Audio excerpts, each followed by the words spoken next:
মূলত বিশেষ চাহিদা সম্পন্ন যে সমস্ত ছেলেমেয়ে যারা শিক্ষার সঙ্গে যুক্ত আছে এবং সমস্ত বিশেষ চাহিদা যুক্ত ছেলেমেয়েদেরকে যাতে শিক্ষার আঙিনে আনা যায়, মূলত এই কারণে শিক্ষা ব্যবস্থার মধ্যে আইন আছে।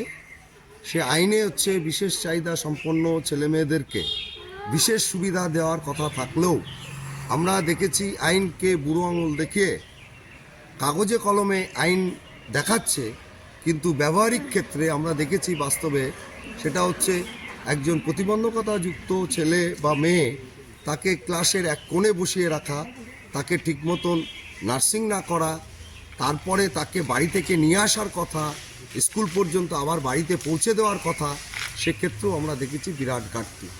স্কুলগুলোতে এখনও পর্যন্ত সমস্ত স্কুলে প্রতিবন্ধকতা বান্ধব হয়ে ওঠেনি, অর্থাৎ প্রতিবন্ধীদের পড়াশোনার ক্ষেত্রে যে সমস্ত সহায়ক সরঞ্জাম প্রয়োজন সেটা সমস্ত বিদ্যালয়গুলোতে এখনও পর্যন্ত নেই।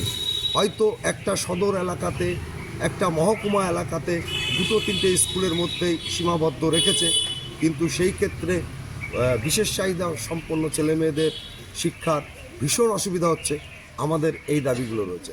সর্বোপরি যেটা হচ্ছে আরেকটা মূল দাবি, সেটা হচ্ছে সমস্ত স্কুলে 2018 শিক্ষা আইন অনুসারে স্পেশাল এডুকেটর থাকার কথা, সেটা কাগজে কলমে থাকলেও সুপ্রিম কোর্ট রায় দিলেও এখনো পর্যন্ত আমাদের রাজ্যের ক্ষেত্রে আমরা বিশেষ চাহিদা সম্পন্ন ছেলেমেয়েদের পড়ানোর জন্য বিশেষ প্রশিক্ষণপ্রাপ্ত শিক্ষক নিয়োগের প্রশ্নে রাজ্য সরকার অনড় রয়েছে।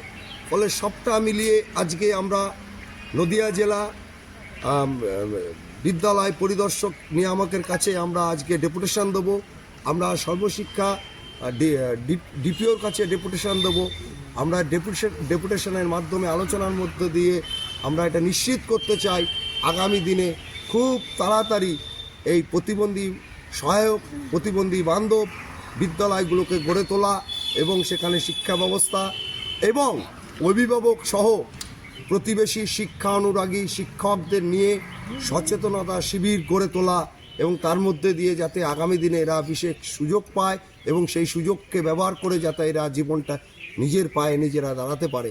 এবং প্রতিবন্ধীদের আইন অনুসারে উচ্চশিক্ষার ক্ষেত্রে 5% রিজার্ভেশন এবং চাকরির ক্ষেত্রে 8% রিজার্ভেশন, এটাকে নিশ্চিত করতে হবে। কারা কারা হচ্ছে চাকরি পাচ্ছে প্রতিবন্ধীদের কোটায় তার তালিকা প্রকাশ করতে হবে। SC ST OBC তালিকা প্রকাশ হয়, কিন্তু প্রতিবন্ধীদের তালিকা প্রকাশ হয় না। এটা আমাদের কাছে হচ্ছে খুবই দুর্বিষহ। ফলে এর একটা সহ্যেরও সীমা আছে। আমরা বলেছি আজকে ডেপুটেশন দিয়েই ক্ষান্ত হব না। আমরা ডেপুটেশনের পরে যদি এটা কার্যকারী না হয় আমরা লাগাতার আন্দোলন করব, বৃহত্তর আন্দোলন করব এবং হাজার হাজার লাখো লাখো প্রতিবন্ধী হচ্ছে রাস্তায় নামবে তাদের দাবি আদায়ের।